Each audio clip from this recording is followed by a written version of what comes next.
अस्सलाम वालेकुम, good evening ladies and gentleman. उम्मीद करता हूँ आप सब ठीक होंगे।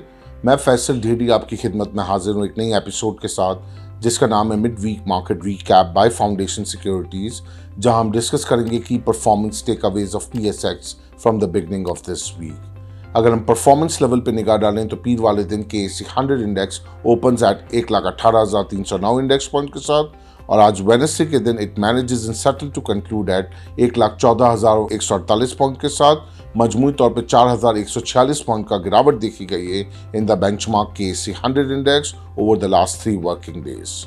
अगर हम लिक्विडिटी फैक्टर पे निगाह डालें तो पीर वाले दिन KSE 100 इंडेक्स में मजमूई तौर पे 356 मिलियन शेयर्स का काम देखा गया, फॉलोड बाय ट्यूसडे वाले दिन 400 मिलियन शेयर्स का काम देखा गया, और आज वेडनेसडे वाले दिन कंपैरेटिवली थोड़े लोअर वॉल्यूम्स नजर आए और 254 मिलियन शेयर्स का मजमूई तौर पे काम देखा गया in the benchmark KSE 100 index, down by 32% on day basis. Week started off with a little uncertainty over the clouds के जी इन्वेस्टर्स का कंसर्न था कि कोई नया ट्रिगर नहीं था, एब्सेंस ऑफ न्यू ट्रिगर, और प्रॉफिटेबिलिटी भी आपने देखी कि across the board quarter ended results भी सारे ऑलमोस्ट पिछले तो ख़त्म हो गए, नए आने की डेट्स में अभी थोड़ा टाइम है। तो एक अभाम सी सिचुएशन थी कि जहाँ इन्वेस्टर थोड़े इनडिसेसिव हो रहे थे कि व्हाट नेक्स्ट, क्या चीज़ नई चीज़ हो सकती है।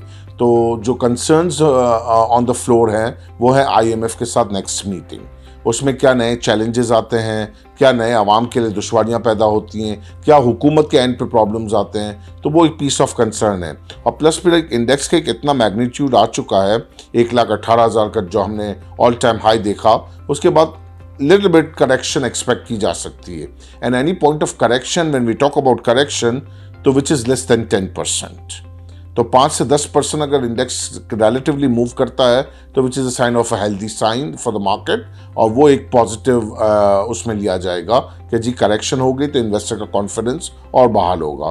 तो हमने देखा कि 3 दिन में 4,000 पॉइंट का गिरावट आ चुकी है। कमिंग जो वीक एंडेड तक अगर हमें कुछ और थोड़ी गिरावट मिल जाती है तो एक करेक्टिव साइकिल एंड हो जाएगा जो टेक्निकली एक बुल्स को इनवाइट करेगा, और हम देखेंगे कि एक सर्टनली 1,12,000 से लेकर 1,10,000 के बीच में एक बाइंग सपोर्ट लेवल्स नजर आना शुरू हो जाएंगे। तो यहाँ इन्वेस्टर्स को एहतियात का मशवरा सिर्फ यही है कि रिलेटिवली ट्रेडिंग में लेवरेज की पोजीशन को रिलेटिवली कम रखें, क्योंकि ऐसे हालात में जब थोड़ा सा और सिक्लिकल करेक्शन आ जाता है तो मार्जिन कॉल्स और इस तरह की चीज़ें बहुत ज़्यादा मार्केट में कंपाउंडिंग इफेक्ट क्रिएट कर देती हैं, which in turn creates much more louder red picture compare to what we have seen in the last 3 days. तो ये एक थोड़ा कंसर्निंग पॉइंट होता है।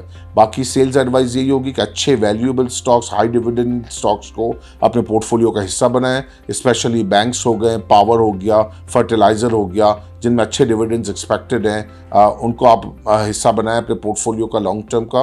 बैंक्स का ईयर एंड है, बैंक्स के अच्छे डिविडेंड्स है, प्रॉफिटेबिलिटी भी काफ़ी इंटैक्ट है, तो बैंक्स में पोजीशंस बिल्डअप करनी चाहिए for those who wanted to take an opportunity to build up for the dividends, right. Rest बाकी avoid cyclicals for a little bit for time being, जब तक आपका रिस्क मैनेज और ये तमाम चीज़ें मंथ की होना शुरू हो जाती हैं और स्मूथली करेक्शन फेज ख़त्म हो जाए, फिर सिक्लिकल्स के अंदर एंट्री ले लेनी चाहिए। For a time being cyclicals को अवॉइड करना चाहिए।